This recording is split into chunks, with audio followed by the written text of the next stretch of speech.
The rain didn't stop for 3 days. In a sleepy Idaho town called Maxwell, the gray skies had begun to feel like a lid slowly lowering over the world. On the fourth day, at precisely 3:17 p.m., everything went wrong. Marcus Halloway, a temporal field researcher in a brown windbreaker that had seen better decades, emerged from an alley behind a shuttered barber shop.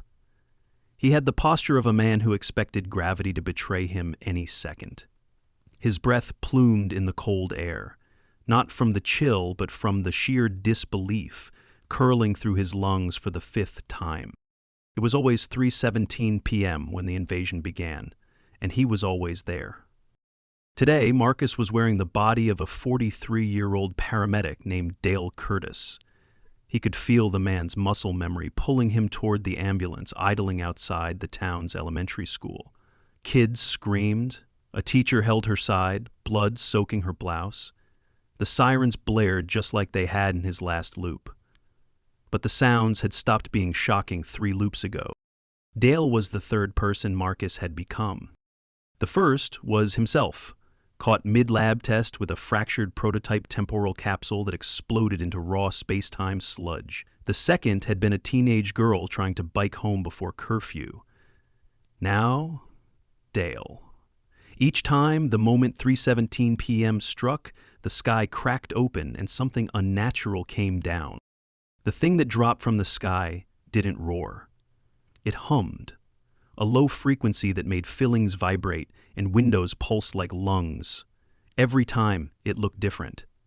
This time, it resembled a jagged obsidian torpedo, sliding through clouds with impossible silence. When it hit the street, asphalt erupted, and 2 cars were tossed like toys. A moment later, the first wave arrived. Not soldiers. Drones. Oval-bodied with taloned limbs, scanning beams, and needle injectors. Dale's partner, Stephanie, reached for the radio, but a drone swooped and stabbed her thigh. She screamed. Marcus Dale reached to pull her back, but his own body betrayed him. He didn't know how to drive an ambulance, Dale did, and this body knew fear. Marcus scrambled. He slammed the door shut and pulled Stephanie inside. Blood trickled down her khaki pants. He reached into the trauma kit, recognizing items only because he'd watched Dale use them 5 loops ago. "You're not Dale," Stephanie gasped. The sedative had made her loopy, but she wasn't wrong. Her pupils were dilated, pulse erratic. "No," he whispered. "And I'm sorry." He turned the key. The ambulance lurched forward. The town was unraveling. Houses in flames. People running, some barefoot, others dragging loved ones. The drones weren't indiscriminate, they were systematic. Scanning, marking, moving on. Only those who fought back were terminated. Everyone else was tagged and left trembling. Marcus had seen it all before. 5 times. 5 different lives. Each ending when the sky split open again at dawn, resetting the loop and tearing him into someone else. Each time, he retained the memory, the fear, the desperation. The only thread connecting the loops was him and a flickering beacon on the same rooftop every time. The old weather station on Town Hall. He gunned the ambulance toward it. Stephanie drifted in and out. Marcus tried to avoid potholes, drone patrols, and fallen lampposts. Every choice mattered. He had no idea how Dale had died in the original timeline, but this time, he was going to do better. They made it within 2 blocks of the tower before a truck jackknifed ahead. A drone hovered above the wreck, dissecting the engine. Marcus reversed, spun, then parked behind a collapsed post office. He carried Stephanie on his back to the alley, her breath hitching, blood soaking into his borrowed shirt. He reached the fire escape and climbed. It took 20 brutal minutes. At the top, he laid Stephanie down and activated the beacon with Dale's passcode. It blinked red. Unknown access pattern. Reauthentication required. Marcus screamed into the wind. This had never happened before. The loop always ended with him reaching the beacon. It was the reset. Or at least he thought it was. Maybe he hadn't reached the true endpoint yet. Maybe the beacon was just a symptom, not a solution. He knelt beside Stephanie. Her skin had gone pale. He checked her pulse. Faint. He wrapped her leg again. Tighter. Not too tight. Blood flow mattered.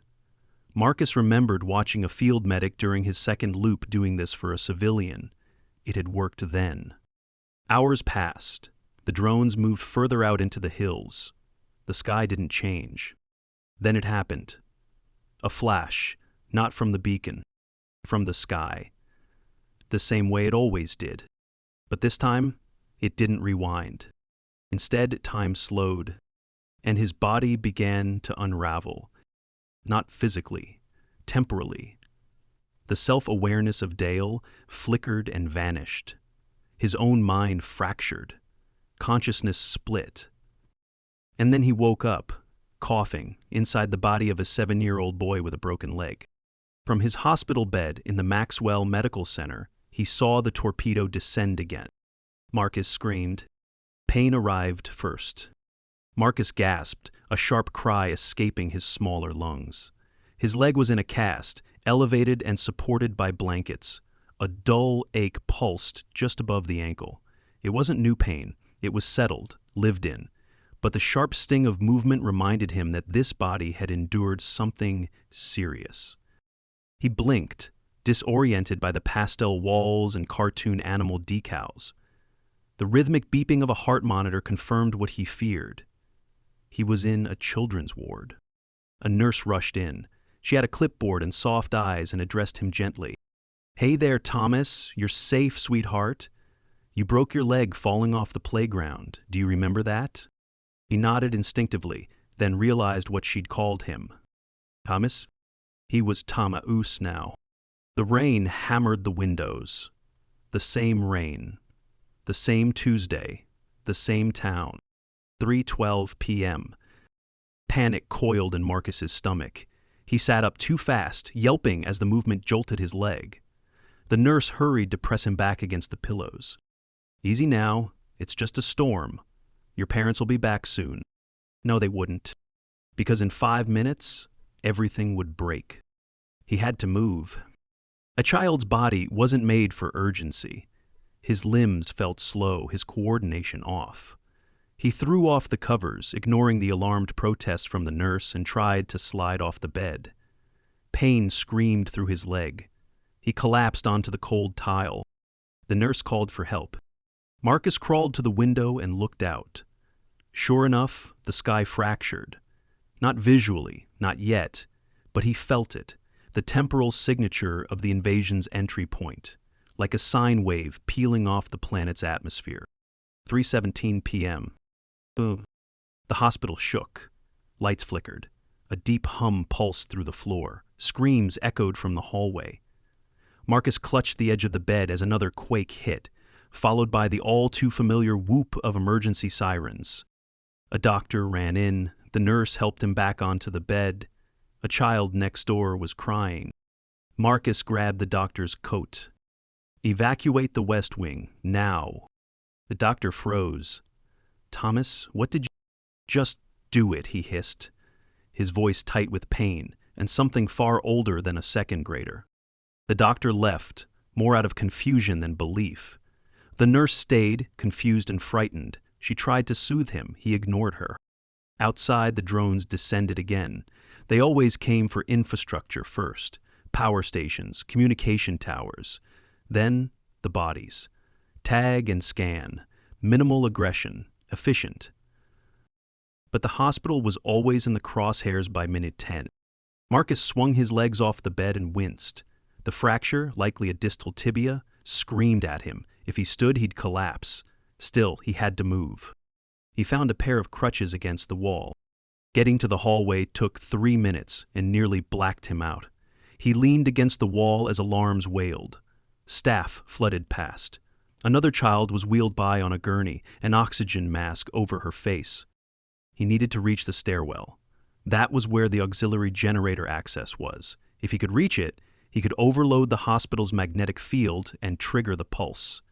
He didn't know if it would fix anything, but each loop brought new pieces. Every iteration added a clue, a pattern, a flaw. His leg throbbed violently as he reached the stairwell door. A nurse shouted after him, but he ignored her. Down the stairs. Each step was agony. Sweat poured down his face. He slipped once and nearly tumbled. At the basement level, he wrenched open the maintenance closet. The lock was missing, probably already snapped during the quake. He found the panel behind the mop bucket. 44832, he muttered. A code he'd seen in his third loop while inside the fire chief. It worked. The panel blinked green. A hiss. The magnetic field kicked in. Then, static. His vision blurred. Not again. Time didn't rewind, but it wobbled, trembled. He felt the building vibrate with pressure and potential. The lights exploded, and he was flung sideways into silence. When Marcus opened his eyes again, he was lying on his back, in darkness, and his leg wasn't broken anymore. It wasn't even a child's leg. He looked down. Adult hands. His real body. Before the first time in 6 loops, he was back to himself. Outside the room, he heard voices. Someone shouted a report into a radio. Hostile stratus reappeared along the ridge. 2 down, 1 tagged. Hostile structure reconfiguring. Military cadence, definitely not the local police. Marcus stood cautiously. No cast, no hospital. He was inside a dim storage shed filled with electronics and stacked crates. He opened the door a crack. Outside, floodlights lit a perimeter. Barbed wire. Soldiers in matte black armor. A command tent glowed in the center. The camp was real, and it wasn't from the past. This was new. The loop had broken, or evolved, and for the first time, someone else was tracking the invasion, too. He had to find out who. The gravel crunched beneath Marcus's boots as he stepped into the open. A chill rode the breeze, carrying the scent of scorched ozone and damp pine. He hadn't smelled fresh air since the first loop. It hit him like an accusation. No one challenged him. The soldiers, busy coordinating logistics and scanning equipment, assumed he belonged. He kept his head low and moved with purpose toward the command tent. Inside, holograms danced above a table, fluid, flickering projections of the torpedo-shaped ship and its dispersal patterns. The screens showed Maxwell's layout, dotted with red clusters and shifting concentric circles. Surveillance drones, human ones, tracked alien movements from above. 2 figures stood by the display. One wore a lieutenant's uniform and spoke in clipped, exhausted tones. We have exactly 13 hours before the pattern completes. We don't know what that means yet. The tagging could be a marking system for biological harvesting or some kind of phased assimilation. The other was older, more reserved, civilian clothes, but the posture of someone who had once worn a uniform. He turned as Marcus entered. "You're not supposed to be here." "I was inside the temporal loop," Marcus said plainly. The room froze. The lieutenant turned sharply. "What did you say?" Marcus stepped forward. "My name is Marcus Halloway. I work for the Van Leer Institute. 5 loops, 5 perspectives, each one different. I've lived this day again and again since the capsule failure in Lab 7. The beacon is not the exit. It's a marker. This," he gestured to the map, "this is the closest I've come to seeing something different." The civilian nodded slowly, then moved to the table. "We've picked up temporal interference signatures since the second wave. Thought it was debris fallout from their tech. Never considered a human time displacement." "You should have," Marcus said, his voice tightening. "I'm not the only variable. Every time I enter a new body, something changes. Slightly, they adapt faster, as if they know I'm watching." The lieutenant studied him. "We've been trying to identify a vulnerability. These drones don't use combustion or standard circuitry. Their core signatures are dampened. EMPs barely scratch them. Our weapons slow them down, but they don't kill." "They're not trying to kill," Marcus said. "They're classifying, cataloging. Each body I inhabited had a different tag color. It's not just biometrics, it's decision trees. You said 5 perspectives? The civilian asked. What was the last one? Marcus paused. A child, broken leg, hospital. I tried to reroute the magnetic field. Did it work?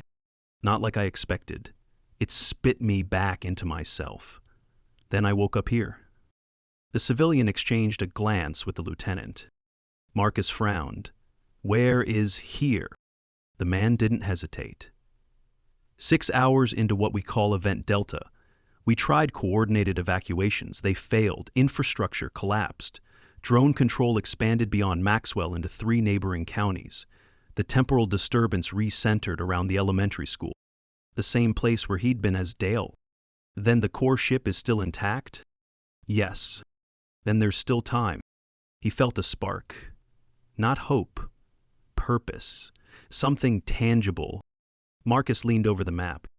If I can get to the ship before it completes the final scan, I may be able to interrupt the loop itself. But I'll need field access to a stabilized quantum array, something with a synthetic anchor. The lieutenant looked skeptical. We don't have time to build one. I didn't ask to build. I need to borrow yours. The civilian's brow furrowed. We only have one prototype, and it's tethered to our comms satellite. If it fails, then the invasion succeeds, Marcus cut in. The room fell silent. The lieutenant finally gave a short nod. I'll prep a vehicle, but you're not going alone. Marcus didn't argue. He followed her out as she relayed orders. 15 minutes later, he was strapped into the back of a hybrid scout truck, humming quietly with power. The soldier beside him was young, tense, and didn't offer a name. They rolled through a forest road, tires crunching broken branches and charred leaves. The sky above shifted, clouds tinged green. Marcus felt the weight in his gut again. The loop was still trying to reset. By the time they reached the edge of the crater, the wind had picked up. The torpedo ship hovered in place, silent and motionless. Drones spiraled around it, carving intricate paths in the air. A rhythm, like they were preparing a symphony. The soldier handed Marcus a pack. Array's inside.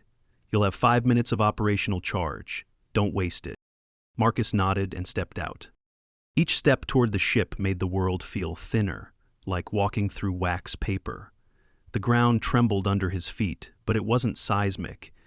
It was memory, repetition, layers of this day buried under the soil. At the base of the ship, a small alcove opened. It was never there before. Ian heard. Inside, lights blinked in geometric patterns. The interior felt too quiet, too vast for its size.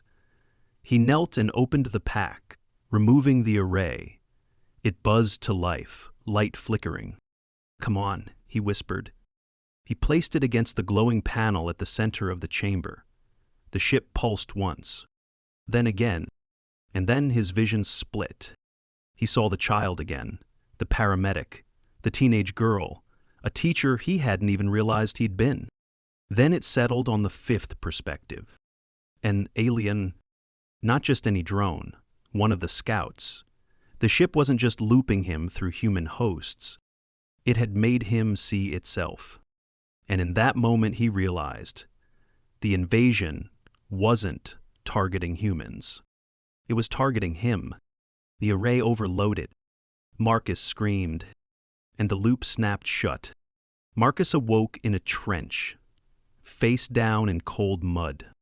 It was nighttime now. Stars hung low and indifferent above him. Distant artillery fire echoed in the hills. His limbs were his own, long, adult, scraped raw at the elbows. But something about the air felt altered.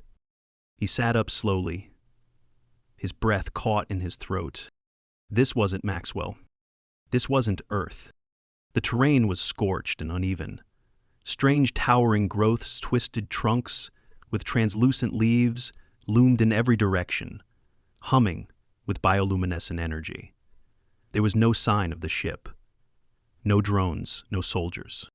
Only the vast, uncanny stillness of an alien planet. Marcus pulled himself to his feet. Pain nagged behind his right shoulder. He reached back and felt a jagged edge, part of a metal harness still fused to his jacket. The quantum arrays remains. He turned. A figure stood 10 feet away. It was tall, with matte blue skin and 6 eyes set in vertical rows. No weapons, no armor. It tilted its head, studying him. "You survived the recursive breach," it said, not in words, but in thought. Marcus staggered. The voice wasn't echoing in his ears. It pressed against the inside of his mind. "Who are you?" The being stepped closer. Its posture wasn't hostile, but its presence was overwhelming. "I am Istral. I was the node assigned to observe Earth's response to initial contact." "Contact?" Marcus felt a bitter laugh rise. "You call that contact? You destroyed homes. You tagged children. You tore through timelines like they were paper." Istral blinked, slow and deliberate. The invasion was never real. It was a simulation seeded into localized space-time to assess your species' resilience. You were not the subject. You were the variable. Marcus stared at him. "You put me in that loop. You forced me into those lives." "No," Istral said. "You did. When your device breached the cusp of stable reality, it emitted a distress signature across 6 dimensions. Our systems responded. We interpreted your instability as a systemic collapse. The loop was intended to restore environmental equilibrium. By making me live through hell? By showing you your impact." Marcus's legs buckled and he sat back in the mud. It made a horrible kind of sense. The changes with each loop, the way the drones seemed to adjust, the growing complexity of the invasion. It wasn't about war. It was about feedback. "You made me see the invasion from 5 perspectives," Marcus said. Istral stepped closer. "No, you experienced 4. The 5th was a neural echo from my own sensory network. It was incomplete. You interpreted it as another perspective, but it was simply resonance." Marcus swallowed. "Then why bring me here? Why let me remember?" The alien was silent a moment. "Because you are no longer bound by the loop. You carry an imprint of every decision you made across 5 timelines. That data cannot be erased. Your world may forget, you will not." A light rose on the horizon, red, sharp, and growing. "What happens now?" "The simulation will end. Earth will be restored to the moment before temporal breach. The capsule will fail, but you will survive, with memory intact. This is the final extraction." Marcus nodded slowly. He didn't trust the clarity in the alien's tone, but he didn't sense deception either. It wasn't peace. It was a ceasefire. He stood, legs shaking. "What do you want me to do with this knowledge?" Istral turned. "Prevent the next one." The red light consumed the sky. Marcus opened his eyes to fluorescent panels and the acrid smell of burnt circuits. Alarms screamed overhead. He was back in Lab 7. Technicians were shouting. A fire suppression system doused sparks from the capsule. He coughed and rolled over. Dr. Evans knelt beside him. "Marcus. Marcus, can you hear me?" He looked up, dazed but conscious. "It worked," he said, hoarse. "The breach is over." They ran tests for hours, CT scans, vitals, cognitive evaluations.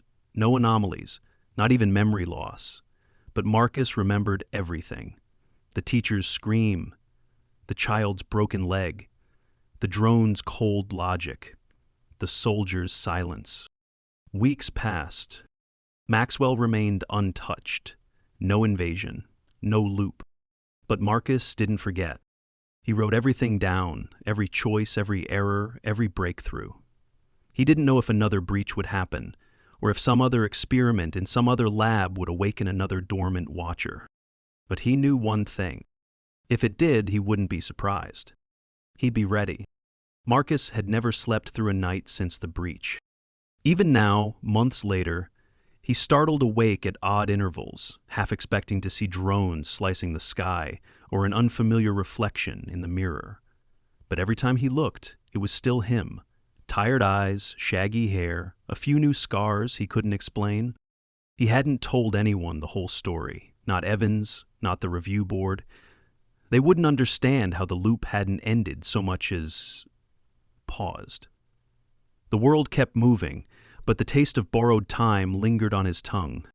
So when the invitation arrived in a matte black envelope with no return address, he didn't hesitate.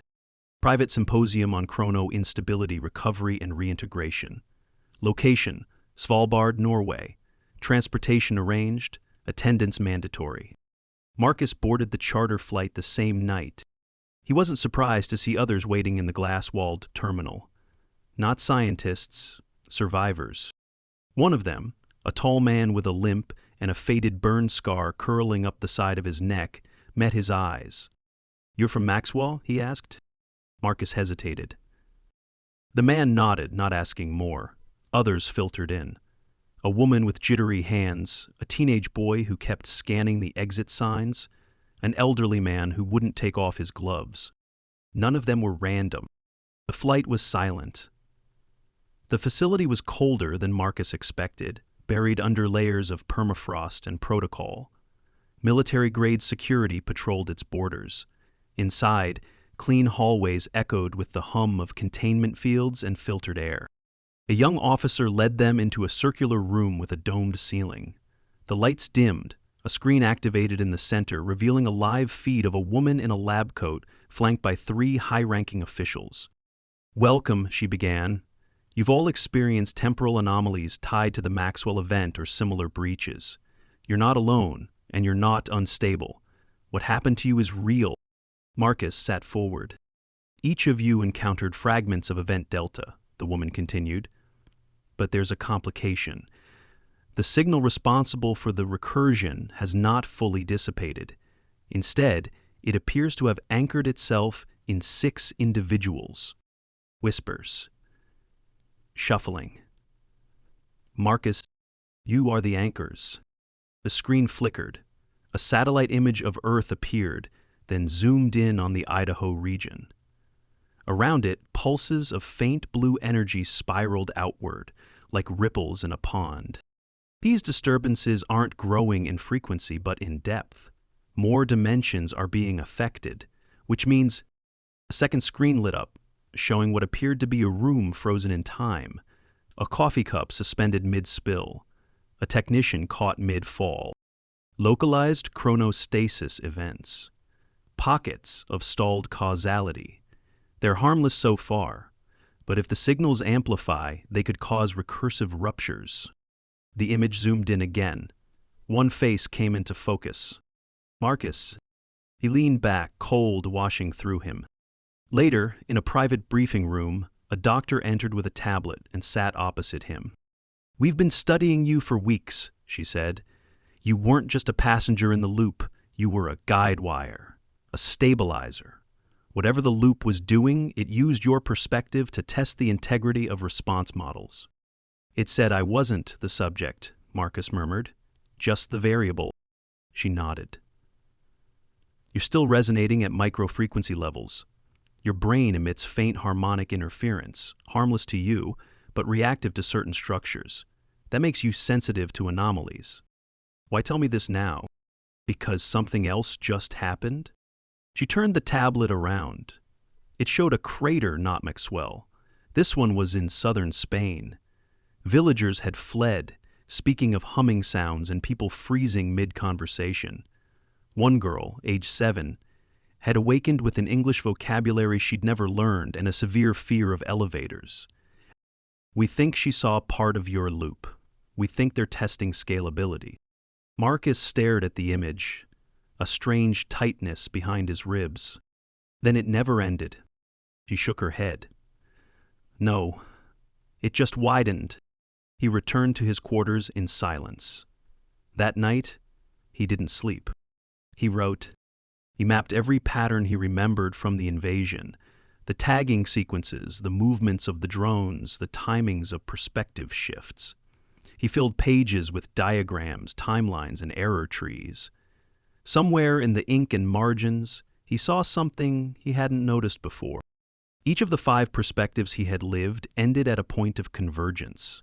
Not a reset, but a decision. The teacher had chosen to barricade the school, risking herself for the children. The paramedic had saved Stephanie, then died before backup arrived.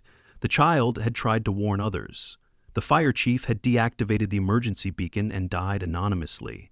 And in the alien's glimpse, there had been hesitation, delay, curiosity. The loop hadn't just shown him pain, but it had shown him choice. And now, the simulation was expanding, testing other minds, looking for new data points. The alien had called him a variable, but variables can affect outcomes. And Marcus wasn't done yet. He called the symposium director at 4 a.m. "I want access to the girl in Spain," he said. The voice on the other end didn't argue. Because Marcus Halloway wasn't just a survivor anymore. He was a signal. The girl's name was Luna. Marcus met her in a rehabilitation center tucked against the mountains of Jane. The building smelled of eucalyptus and antiseptic. Its halls were quiet, watched over by staff trained to deal with patients who had experienced what the government blandly labeled environmental discontinuities. Luna sat cross-legged on the floor of a sunroom, piecing together a puzzle of a city skyline. She didn't look up when Marcus entered. "He doesn't like fluorescent lights," the attending nurse said softly. "Claims they hum like drones." Marcus nodded. He approached slowly and sat down beside her. "Hi, Luna. I'm Marcus." Her fingers froze over a piece shaped like a spire. She tilted her head. "You're the echo," she said. Marcus swallowed. "What do you mean?" "You're the one who fell into the pool first. Then we all got wet." She wasn't speaking in metaphors. Not entirely. "You saw them," he said. She nodded. "Not like you did. I only saw one moment. A tower with broken windows. A woman was screaming, a red circle spun in the sky, then it folded like paper." She blinked slowly. "I wasn't scared until after." Marcus took a breath. "Luna, can you remember how it ended?" "I don't think it did." She placed another puzzle piece. "It just paused and picked a new book to open." The center's director was reluctant. But Marcus finally got approval to run a limited resonance test using a low-frequency feedback loop. He set up the equipment in a therapy room, lined with bookshelves and kinetic sand trays. And Luna sat in the chair, her vitals barely wavered. Marcus monitored the readings. Normal. Until she whispered, "They are watching again." The lights dimmed. Not physically, temporally. Everything around her slowed. The sand in the tray stopped shifting. A bird outside the window paused mid-wing beat. And Marcus saw it. A silhouette. Vague. Stretched like a shadow across wet glass. No features, just awareness. It stood behind Luna, hand extended, not reaching for her. For him. He moved instinctively, switching off the array. The field collapsed. Time resumed. Luna blinked. He didn't like that. Marcus backed away, heart pounding. He reviewed the telemetry later. There was no measurable spike, no EM surge. But there was a gap 3 seconds, where all sensors recorded nothing. Not silence. Nothing. They had blinked out of continuity. The others, the surviving anchors from the symposium, arrived a week later. The boy with the anxious glances, the old man with the gloves, the burn-scarred veteran. One by one, they compared notes. Each had started seeing fragments. A tower here, a red circle there. Someone, always someone, who didn't belong in the moment. The loops hadn't returned. They had metastasized. Marcus gathered the group in a converted lecture hall and presented his hypothesis. The aliens, if that's what they were, weren't interested in planetary conquest. They were testing dimensional elasticity, how far a mind could stretch before breaking. The loops had been stress tests. Now the subjects were manifesting fragments of others' loops, connected not by time, but by shared signal resonance. He called it recursive entanglement. "We're not just remembering," he told them, "we're transmitting." The group was silent for a long time. Finally, the old man, his name was Reuben, stood. For beacons, what are we attracting? No one had an answer. That night, Marcus sat in the courtyard watching the sky. Luna found him there, holding a sketch pad. She showed him what she'd drawn. It was a picture of the shadow. Behind it, 6 circles, each one faintly glowing. "What are these?" he asked. "Windows," she said, "or maybe doors." Marcus stared. "What happens if all of them open?" She shrugged. "Then maybe we get to choose who we are next." He stared at the sketch long after she left. The next day, Marcus requested a deep neural mapping session. He knew it was risky, but he had to know if the resonance was still in him. During the scan, the technician's console froze. Marcus was unconscious for 4 minutes. When he woke, he remembered something new. Not from his own loop, from another's. He was a scientist inside the alien vessel, observing Earth from a distance. Their conversations echoed in him curiosity, not conquest, confusion. Earth species were supposed to collapse under stress. Instead, they adapted. They fought. They helped one another. The aliens hadn't prepared for cooperation. That was the flaw. And now they weren't observing anymore. They were listening. Marcus opened his eyes. He knew what to do next. Marcus stood at the threshold of the converted communications hub, staring at the central console. The array had been modified twice, first by government scientists and now by him. He'd spent the past week adapting it not to broadcast signals, but to receive them from temporal fragments. Because if the aliens were listening, then Earth needed to say something back. He didn't know what exactly he was going to transmit. There was no universal greeting for entities that folded timelines like origami and tested humanity through recursive trauma. But what he did know, what had stayed constant through every loop, was that understanding had always come through perspective. So Marcus built a recorder, not just a verbal log or a signal beacon. He constructed a pattern field, a neural mesh, capable of translating lived memories into compressed frequency bursts. It wouldn't be a message exactly. It would be an experience. He linked the mesh to his memory bank, focusing only on 5 core loops. Not everything, just the moments that had changed him. The broken leg panic, Stephanie's wound, the silent decision in the burning school, the alien hesitation, the lost fire chief's steady hands. He turned to Luna, who was sitting at the back of the room, coloring a picture of the red circle again. She looked up, as if sensing his thought. "I'm going to let them see me," he said. She tilted her head. "Will they be kind?" "I don't know, but they were curious." Luna nodded once. "Then you better show them something worth remembering." Marcus stepped into the field. The hum of the mesh vibrated deep in his bones. "Star capture," he said. The technician initiated the process. Immediately, his vision blurred, his mind fractured, not in pain, but in alignment. Each of the 5 lives replayed at once, not chaotically, but in concert, not chronologically, emotionally. Moments of fear, choice, regret, endurance. The field pulsed blue, then violet, finally white. He gasped as the mesh collapsed, then slowly exhaled. The recorder was full. They uploaded it to the outbound dish, timed for a burst window predicted by Luna, who never explained how she knew. Marcus watched as the signal was launched into the night sky. The next day, everything changed. The disturbances stopped. The frozen pockets of time resumed motion.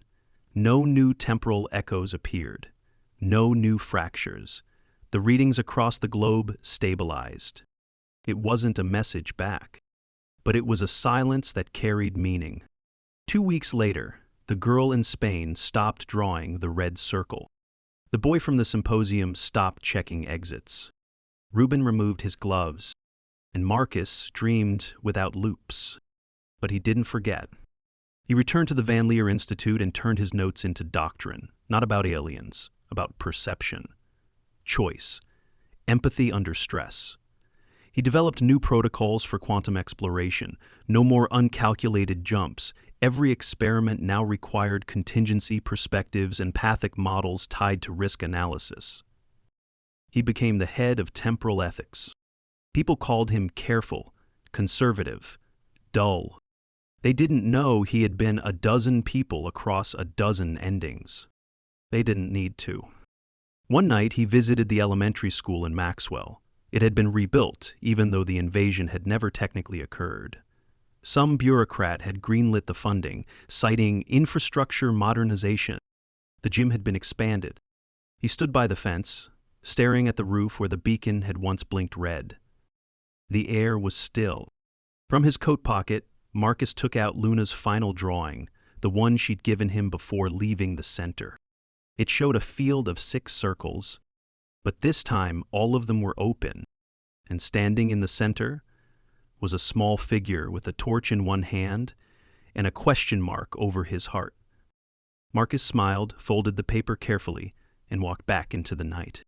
The mountains of northern Iceland didn't see much foot traffic, especially during the spring melt, when the land groaned with thawing ice and the soil oozed up beneath your boots like a reluctant secret, which made it the perfect place to vanish. Marcus didn't disappear out of fear. He left because he'd finally been given permission to, unofficially. His work at the Van Leer Institute was archived, his name quietly removed from the symposium directories. No press release, no retirement ceremony, just a final transmission from the director herself. You've done enough. Let the world remember itself now. And he did. His cabin was small, nestled between 2 ridgelines that shielded it from northern gusts. Inside, shelves bowed under the weight of handwritten journals. He'd refused to digitize any of it. There was power in paper. It didn't forget the way systems did. Each morning, he hiked the ridge with a battered thermos of coffee, watching the sun comb its fingers through the snowdrifts. He'd listen for signs, distortions in the wind, odd silences in the rhythm of birdsong. He never heard any. Not anymore. But that didn't mean he didn't remember. It lived in the quiet now, not as trauma, not even as fear, just context. A deeper layer to every decision. He didn't rush conversations. He listened more. He let people finish their stories. One day, nearly a year after his last communication with the Institute, a letter arrived. No return address. Just a small, childlike drawing of a red circle on the envelope. He stared at it for a long time before opening it. Inside was a photo. A group of children gathered in a classroom, smiling at the camera. At the back of the group stood Luna, older now, her hair longer. She held a small chalkboard that read, "We remember forward." Taped to the back was a medical report, brief and clinical. Luna had been declared cognitively stable, no anomalous neural activity, no signs of lingering echo state. She'd been placed with a foster family and enrolled in a public school program for gifted children. Favorite subject? Astronomy. Marcus placed the photo on the mantel. That night, he pulled out one of the journals. Not one of his old ones. A fresh one. He began to write not the loops, not the fear, but everything that came after. The way the old man Reuben had gone on to work with trauma therapists. How the anxious boy had become an air traffic controller in training. How Stephanie, the paramedic who had never truly known what he'd done for her, had relocated to Montana and quietly launched a community resilience group. They weren't changed in the ways most people would notice. They didn't glow or see futures. They just lived better. Marcus didn't know if the entities, whatever they were, would return. But he knew one thing with absolute certainty. The invasion had never been the true threat. It had been the reflection. The forced confrontation with choices not made, with reactions under pressure, with the selves they didn't know they carried. The experiment had ended, but the lesson didn't.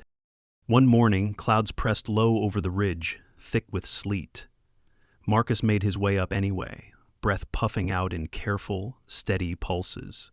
He stood at the edge of the cliff, the wind biting, and reached into his coat. He pulled out a small metallic capsule, not the one that had ruptured time. A replica, hollow, inert, built with the leftover casing from the Van Leer archives. He'd been carrying it for years, not as a weapon, as a reminder. Marcus looked at it one last time, then tossed it into the gorge.